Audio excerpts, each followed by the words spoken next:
Good morning mga ka-sisters. Ngayon ay magluluto kami ng ulam na para sa aming tanghalian mamaya. Na mga ka-sisters, yung ating pichay na walang ka-spray, walang pesticide. Mga ka-sisters, ito yung pichay na tinanim ko dito sa plastic bag. Ayan, in-order ko yun sa Shopee yung mga plastic na yan. Nag-decide ako magtanim sa plastic bag para malagaan ko siya ng maayos, kasi kung magtanim ako sa direct sa lupa ay halos hindi mabubuhay sa sobrang init dito.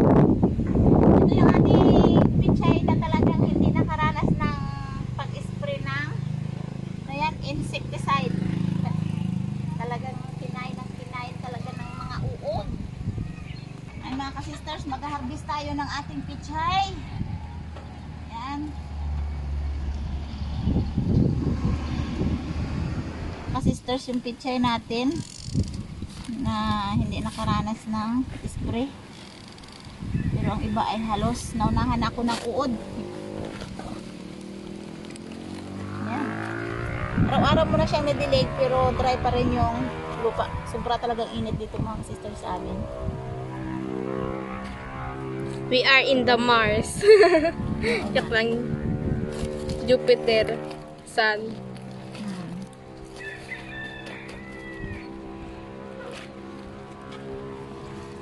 Ito yung ano,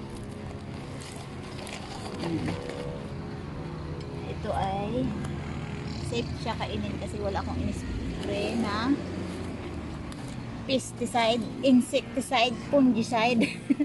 Fungicide. Bali, ito ay organic lahat. Kaso may nauna pa Nisprehan ko na siya ng ano, sabon. Wow! Grabe to. Isa. Tad nga yan eh. Yan.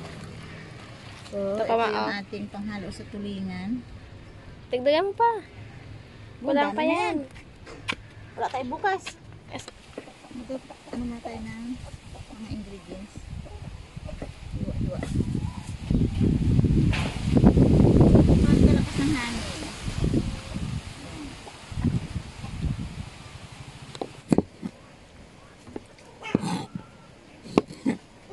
Malakas talaga ang hangin, parang may bagyo.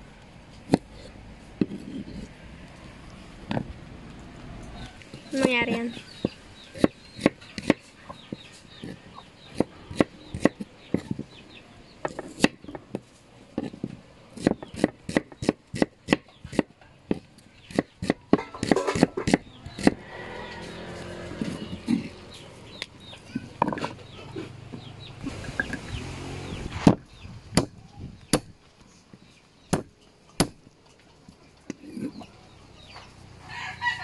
Apa?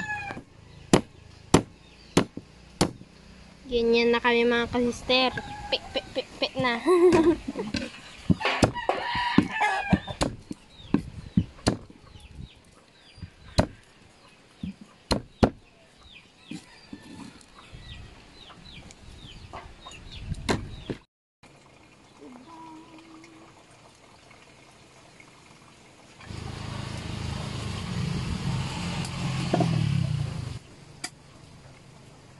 Iba yung kamay natin.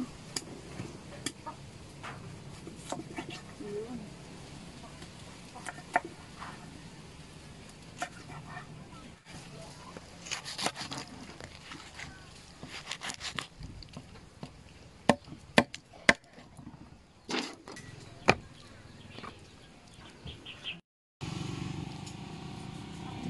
Ayan mga ka-sisters, natapos na nating linisan yung ating isda na tulingan.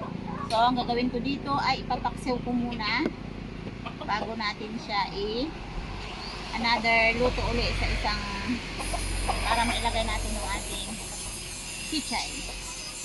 Ang ingay ng kapitbahay. Ito, ilalagay ko sa ilalim. Yung ibang mga ingredients mga ka-sisters, ilagay ko sa ilalim para yung habang niluluto natin yung isda ay yung pinakalasa nun ay aakyat sa taas. Yan. Yan. Lagay natin yung ating isda. Yan, buong tulingan. Binili ko lang itong mga ka-sisters. Yung ating tulingan. So, lagyan mo natin ng konting asin. para manuot yan. Manood niya. Manuot. Yan. Ilagay natin uli ang iba pang isda. Yan. Lagyan ulit natin ng asin para manuot ang lasa dun sa laman ng asin. Ay, ba't laman ang asin? Tapos, lagyan natin siya ng ating mga ingredients na mga ka-sisters. Damihan natin ang ating sili dahil yung sili ay pangpatanggal ng langsa at iba pang mga ingredients natin. So, ayan, pagkamasama ko na. At syempre, kapag pinaksiw ay lalagyan natin siya ng suka. Ang suka natin ay coconut suka. Wow! Ano tawag ito? Tuba. Ayan, may tuba. So, lagyan natin siya. Estimate ko lang yan mga ka-sisters. Coconut suka. May ganun pala yun. Lagyan natin ng tubig na konti lang. Konting tubig lang dahil mamaya ay magtutubig yan. Tapos takpan at iluluto.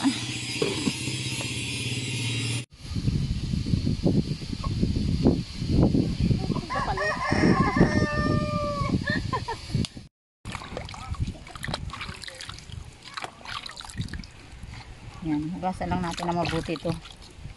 Tuhog-tuhog talaga siya ng uod ay. Inesprehan ko naman siya ng ano, yung may sabon, may vinegar, may ano pa nga yun, halo, may oil. Talaga namang ang uod ay wala nang tigil ng kip. Ihalo natin yan. Masarap yan. Tabingi lang yan. Okay na, tabingin na yun ay. Adig. Ang gulay ko ay po organic po yan.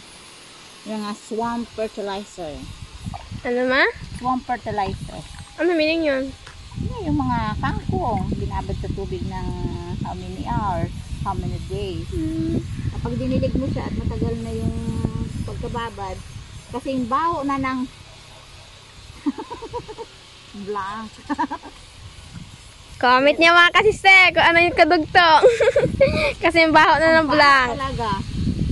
As in. Pero maganda naman sa gulay. Kasi berdeng-berde oh.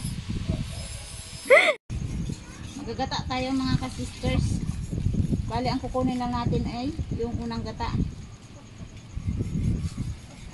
Ang ating recipe ngayon mga ka-sisters ay pinaksiw na isda na tulingan na may gata. Bali, nilagyan natin siya ng pichay. Ang iba nito ay nagluto yung tilapia na may tilapyang ginataan na may pichay. Sa akin naman ay tulingang ginataang na may pichay. Diba?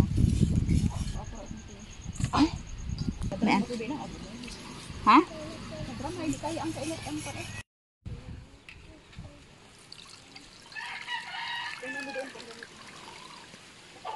Hindi na pa ulit nga ni Nanait.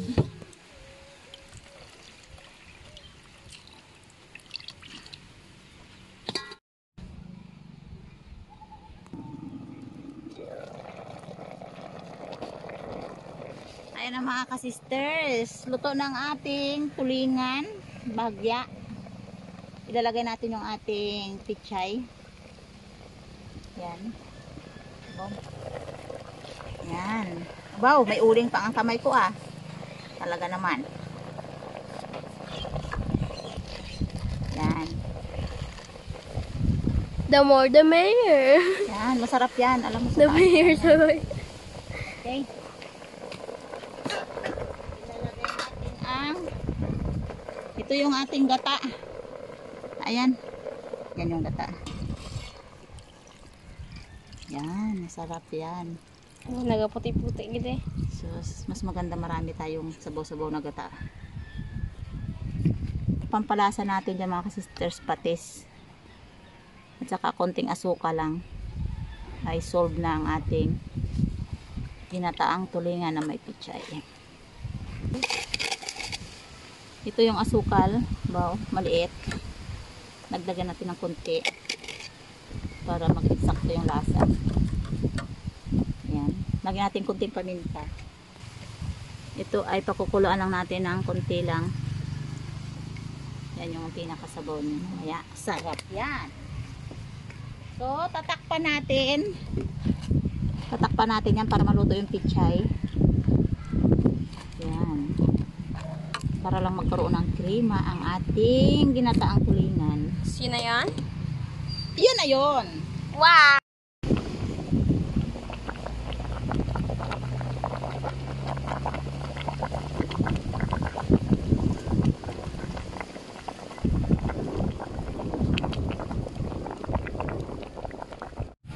Tanggalin na natin.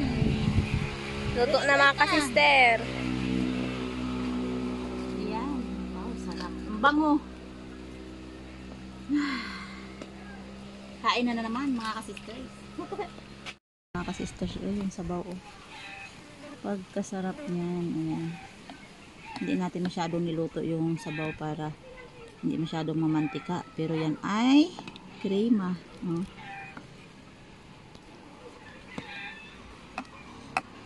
Okay.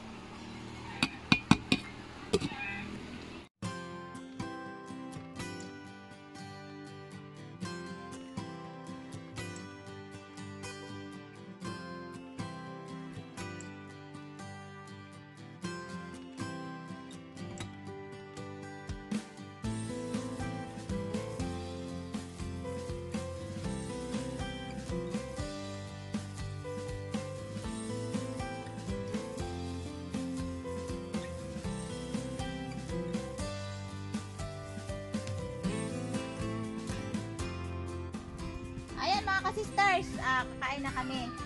Si Hana ay nakabihis na ng galing sa school. No?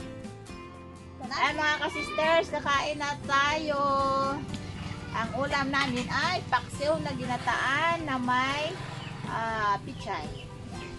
So pray, thank you Lord sa patuloy pag-ingat. Salamat sa mga biyaya, salamat sa favor. Kuha na kayo.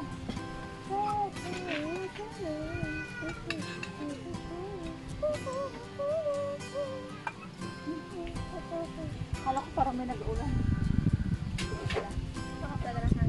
Kala ko sa ganang hangin. Ano? Binataan. Binili lang natin yung tulengan. Tulengan?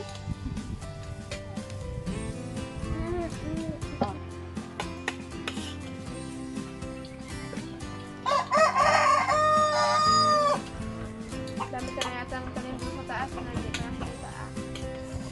Sila po magsunod, dami ka na. Hindi tayo piligan, dami nga na. Ibang lakas ng init.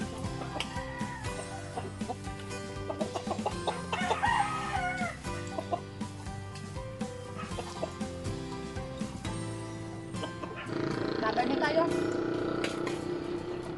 Babay na mga ka-sister. Busog na.